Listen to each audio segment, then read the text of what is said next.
ইসরায়েলকে সহায়তা দিচ্ছে ব্রাজিল। ফুটবল বিশ্বকাপ চলায় আর্জেন্টিনার ইসরায়েলের সমর্থন সামনে এলো। এবার বেরিয়ে আসলো ব্রাজিল নিয়েও এক তথ্য। ফিলিস্তিনের পক্ষে অবস্থান নিলেও ইসরায়েলের সাথেই বেশি সখ্যতা গড়ছে ব্রাজিল।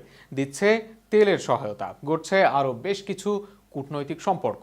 আরও থাকছে প্রতিবেদনা। গাজায় ফিলিস্তিনিদের বিরুদ্ধে ইসরায়েলের সামরিক অভিযানের কড়া সমালোচনা করে আসছেন ব্রাজিলের president Luiz Inacio Lula da Silva.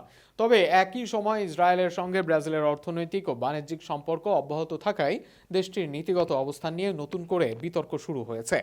সম্প্রতি ফ্রান্স সফরকালে লুলা আবারও গাজায় ইসরায়েলের কর্মকাণ্ডের তীব্র সমালোচনা করেন। এর মধ্যে প্রেসিডেন্টের বিশেষ উপদেষ্টা সেলসো আমোরিম জানিয়েছেন, ইসরায়েলের সঙ্গে বিদ্যমান কয়েকটি চুক্তি পুনর্নির্বাচন করছে ব্রাজিল সরকার। বিশেষ করে সামরিক সহযোগিতা সংক্রান্ত বিষয়গুলো নতুন করে মূল্যায়নের আওতায় আনা হয়েছে। তবে আমরিম স্পষ্ট করে দেন, ইসরায়েলের সঙ্গে কূটনৈতিক ও বাণিজ্যিক সম্পর্ক পুরোপুরি ছিন্ন করার কোনো পরিকল্পনা বর্তমানে নেই। তার মতে এমন সিদ্ধান্ত ইসরায়েলে বসবাসরত ব্রাজিলীয় নাগরিকদের জন্য জটিলতা তৈরি করতে পারে এবং কনসুলার সেবা প্রদান ব্যাহত হওয়ার আশঙ্কা রয়েছে। এদিকে ব্রাজিলের আন্তর্জাতিক সম্পর্ক বিশ্লেষক ও অধ্যাপক ব্রুনো হুবারম্যান এ বিষয়ে ভিন্ন মত প্রকাশ করেছেন। তিনি বলেন, কূটনৈতিক সম্পর্ক সীমিত করা হলেও নাগরিক সেবা চালু রাখার বিকল্প ব্যবস্থা রয়েছে।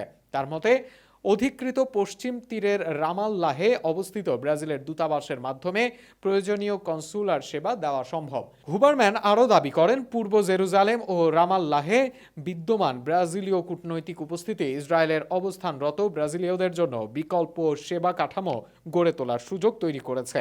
ফলে কূটনৈতিক সম্পর্ক বজায় রাখার পেছনে নাগরিক সেবার যুক্তি একমাত্র কারণ হতে পারে না বলেও তিনি মন্তব্য করেন।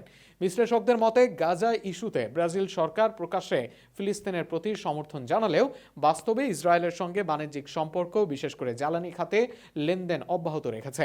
ফলে একাধিক ফিলিস্তিনের পক্ষে কঠোর বক্তব্য, অন্যদিকে ইসরায়েলের সঙ্গে অর্থনৈতিক সম্পর্ক বজায় রাখা, এই দ্বৈত অবস্থান নিয়ে সমালোচনা বাড়ছে। অনেকের মতে কথায় ফিলিস্তিনের পাশে দাঁড়ালেও বাস্তবে ইসরায়েলের সঙ্গে সম্পর্ক ছিন্ন না করায় ব্রাজিল সরকারের অবস্থান নিয়ে প্রশ্ন থেকেই যাচ্ছে।